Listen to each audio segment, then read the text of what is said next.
Hello बच्चों, कैसे हैं आप। तो आज मैं आपको कराने जा रहा हूँ कक्षा 12वीं का 12th का जीव विज्ञान का बायो का चैप्टर है ये 6th, जो संक्रामक जो रोग है, रोग के ऊपर है। तो हम इसमें करेंगे 5 मार्क्स के क्वेश्चंस जो एग्ज़ाम में आते हैं। तो शुरू करते हैं पहले क्वेश्चन के साथ। और संक्रामक तथा असंक्रामक रोग से आप क्या समझते हैं, यानी इन्फेक्टियस और नॉन इन्फेक्टियस जो डिसीज़ होते हैं उनसे आप क्या समझते हैं। प्रत्येक के दो दो उदाहरण देकर के उनके लक्षण, कारक और रोकथाम के उपाय बताइए। ये 2014 में आया था। आगे है टिप्पणी लिखिए कि निमोनिया और टाइफाइड पर टिप्पणी लिखिए। जुकाम किन विषाणु से होता है और जुकाम के 2 लक्षण लिखिए।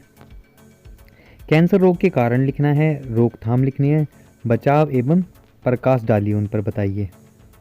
ऐसे ही क्वेश्चंस पूछे गए हैं अलग अलग तरीके से कि टाइफाइड रोग पर टिप्पणी लिखिए।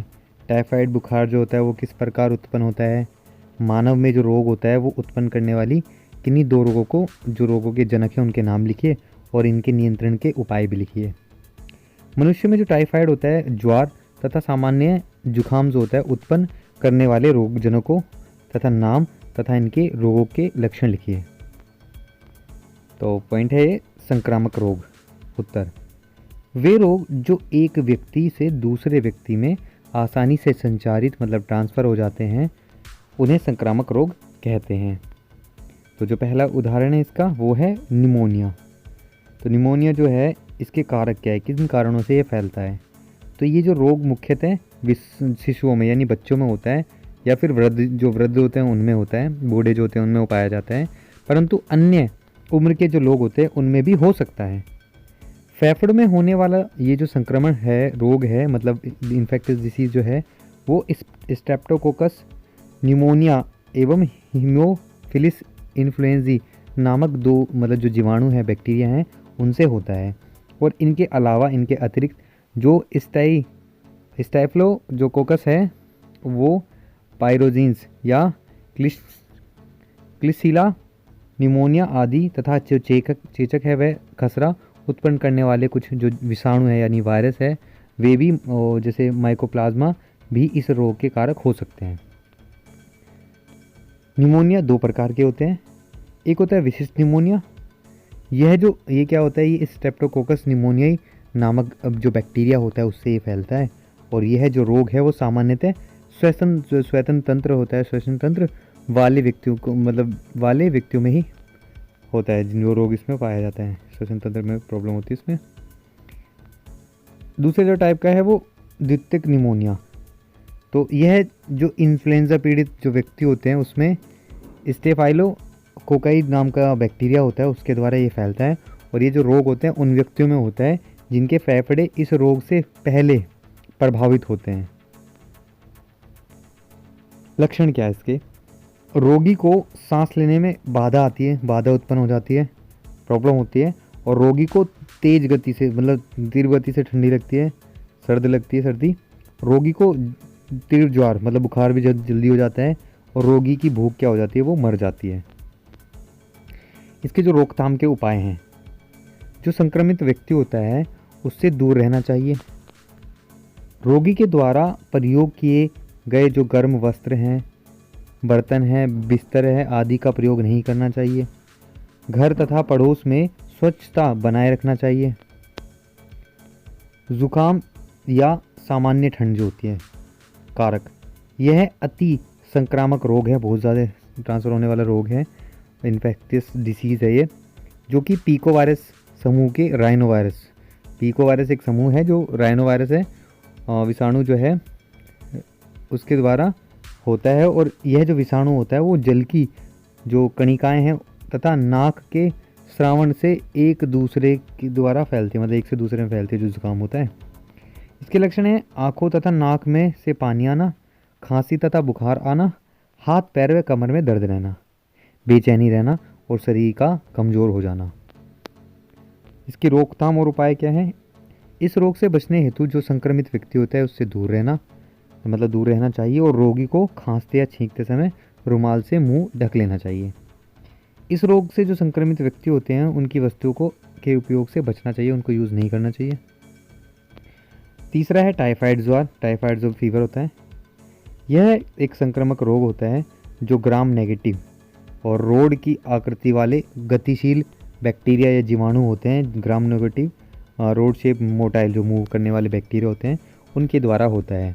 और इसे साल्मोनेला टाइफी, साल्मोनेला जो टाइफी होता है वो भी कहते हैं।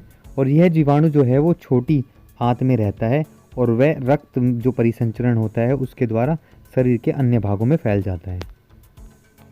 यह रोग अधिकतर गर्मी में होता है तथा इसका जो जीवाणु होता है वो संक्रमित जो भोजन होता है उसके द्वारा जल मूत्र मलमूत्र जो है आदि द्वारा लोगों में पहुंचता है।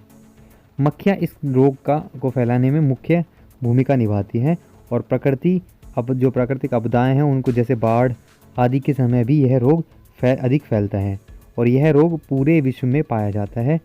प्राय यह 1 से 15 वर्ष के बालकों में अधिक होता है।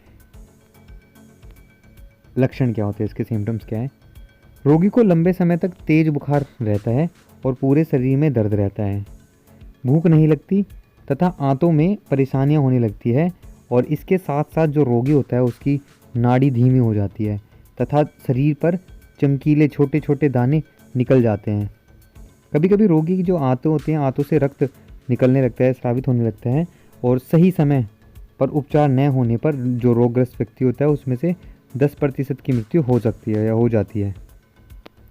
इसके बचाव का उपाय, मेजर्स ऑफ प्रिवेंशन। जो खाद्य पदार्थ हैं उनको हमेशा ढक कर रखना चाहिए जिससे जो मक्खियां हैं जीवाणुओं को खाने तक न ला सके। रोगी को हवादार तथा रोशनी युक्त कमरे में रखना चाहिए। रोगी के जो मलमूत्र हैं थूक आदि को जलाकर नष्ट कर देना चाहिए। जल व अन्य जो पदार्थ हैं उनको उबालकर प्रयोग में लेना चाहिए। बाज़ार में जो खुले खाद्य पदार्थ होते हैं उनका प्रयोग नहीं करना चाहिए। वातावरण को स्वच्छ रखना चाहिए तथा कीटनाशक जो हैं उनका नियमित छिड़काव करते रहना चाहिए और जो TAB है उसके टीके जो होते हैं TAB वैक्सीन जो होते हैं वो लगवाने चाहिए। रोग के उपचार, ट्रीटमेंट ऑफ डिसीज़। इस रोग की जो जांच है वो विडल टेस्ट होता है उसके द्वारा, वाइडल टेस्ट जो होता है विडल टेस्ट उसके द्वारा की जाती है। और इस रोग में जो क्लोरोमाइसिटीन नाम और एम्पिसिलिन जो है वो क्लोरेम्फेनिकोल जो नाम की दवाइयाँ हैं ये लाभदायक होती हैं। और अब रोगी के शरीर से पित्ताशय को निकालकर भी रोग का उपचार किया जाता है। आगे है असंक्रामक रोग, नॉन इन्फेक्टियस डिसीज़। वे रोग जो एक व्यक्ति से दूसरे व्यक्ति द्वारा संचारित नहीं होते असंक्रामक रोग कहलाते हैं। जैसे कि एलर्जी हो जाना। इनके कारक क्या है, कारण क्या है? हम में से कुछ लोग जो है पर्यावरण के जो मौजूद कुछ कण हैं जैसे पराग या चिचड़ी या फिर कीट आदि के प्रति संवेदनशील होते हैं और इनके संपर्क में आने से ही हमारे जो शरीर हैं उसमें प्रतिक्रियाएं स्वरूप खुजली आदि प्रारंभ हो जाती है और यही एलर्जी है। इसके लक्षण, हमारे शरीर पर लाल दाने या चकते जो हैं वो पड़ जाते हैं। शरीर में खुजली होने लग जाती है और छींक आती है। नाक में से पानी बहता है।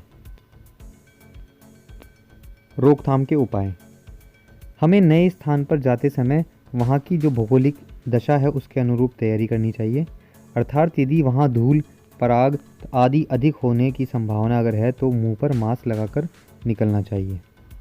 शरीर को पूरा ढककर बाहर निकलना चाहिए और जो एलर्जी है वो हो जाने पर उसके प्रति क्या है हिस्टामिन जो होती हैं एड्रेनालिन आदि स्टेरॉइड जैसे औषधि का प्रयोग करना चाहिए।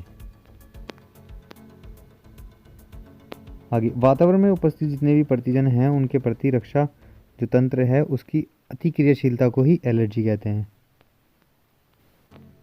कैंसर, इसके कारक क्या हैं? तो सामान्य जो कोशिकाएं होती हैं उनमें कैंसर की जो कोशिकाएं हैं उनमें रूपांतरण को प्रेरित करने वाले जो कारक होते हैं वो भौतिक, रासायनिक अथवा जैविक हो सकते हैं। ये कारक कैंसरजन कहलाते हैं। एक्स जो किरणें होती है, गामा जो किरणें होती है, पराबैंगनी जो किरणें होती हैं या तंबाकू के धुएं में से मौजूद जो कैंसरजन होते हैं आदि कैंसर उत्पन्न करने के प्रमुख कारण हैं। इसके लक्षण, कैंसर द्वारा जो ग्रस्त रोगी होता है उसके शरीर में गांठें पड़ जाती हैं जो बढ़ती जाती हैं और रोकथाम के इसके उपाय क्या हैं। कैंसरों के जो उपचार है उसके लिए शल्य क्रिया, विकिरण क्रिया चिकित्सा या प्रतिरक्षी चिकित्सा का प्रयोग किया जाता है। और आजकल जो कीमोथेरेपी है उसका ज़्यादा प्रचलन बढ़ गया है, और क्योंकि इससे जो रोग होते हैं उसके समाप्त होने की संभावना अधिक जल्दी होती है। तो अगर किसी को कोई चीज़ ना समझ आए तो प्लीज़ कमेंट करें, और अगर ये वीडियो आपको अच्छी लगी तो प्लीज़ लाइक करें, शेयर करें, सब्सक्राइब करें और वेट करें मेरी नेक्स्ट वीडियो का जो बहुत जल्दी आने वाली है। तब तक के लिए बाय, धन्यवाद।